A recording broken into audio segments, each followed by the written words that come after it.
బతుకమ్మ జాతర జరుగుతుంది. ఈ రోజు జరుగుతున్న జాతరలో చాలా ఆనందంగా, ఉత్సాహంగా, బాగా ఉల్లాసంగా అమ్మ దగ్గర యాత్ర కొట్టారు. బాగా బంధువులు పిలిపించి అందరికీ విందు భోజనం ఏర్పాటు చేశారు. మీ అందరికీ నా అభినందన తెలియజేస్తున్నాను. మీ కాలనీ వాసులతో మాకు చాలా చాలా మంచి అనుబంధం ఉంది. మీకే కష్టం వచ్చినా, నష్టం వచ్చినా, బాధ వచ్చినా రామలక్ష్మణ దగ్గరకు వస్తున్నారు, నా దగ్గరకు వస్తున్నారు.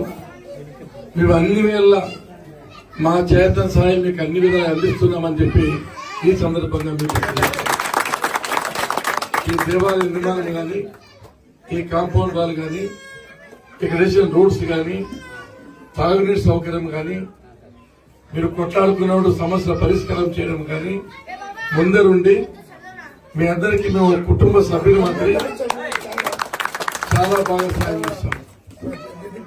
ముందు కూడా మీ కాలనీకి తప్పకుండా మేము అండగా ఉంటాం, పెద్దదిక్కుగా ఉంటాం.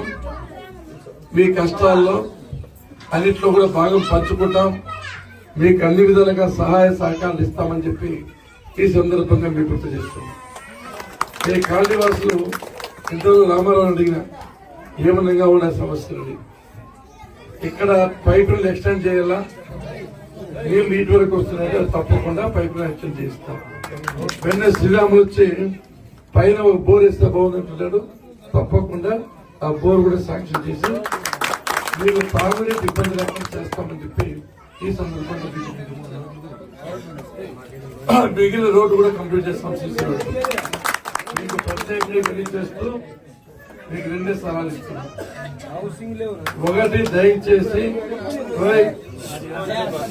సైట్ ఉంటే కూడా ఇస్తాం. దయచేసి మీరు కొట్లాడుకోవద్దండి. చిన్న చిన్న విషయాలు ఘర్షణ పెట్టుకొని, కేసులు పెట్టుకొని మనశ్శాంతి లేకుండా ఇబ్బంది పడాల్సిన అవసరం లేదు. ఏదన్నా కూర్చొని పరిష్కారం చేస్తే మీకు ఇబ్బందులు వస్తే మగవాళ్ళు కూర్చొని డిస్కస్ చేసుకోండి. ఆడవాళ్ళు చెప్పండి, నాకు చెప్పండి. వాళ్ళకి మేము దురదృష్టి ఉండకపోవచ్చు, చిన్న చిన్న విషయాలకు అతీతం ఉంటుంది. అది నచ్చ చెప్పదు పని. రెండవది, పిల్లల మాత్రం చదివించండి. కష్టమైనా నష్టమైనా మీకు ఇబ్బంది అయినా పిల్లలు చదువుకుంటేనే మంచి ఉద్యోగాలు ఇస్తే మీ కుటుంబాలు బాగుపడతాయి. చదువు కాకుండా ఎక్కడ మార్కెట్కో స్కూళ్ళకు నాకు దయచేసి పంపించద్దు. చదువు విషయంలో జాగ్రత్త వహించండి. మూడవది, తాగులేదు కదా, ఏం చెప్తే అమ్మవారి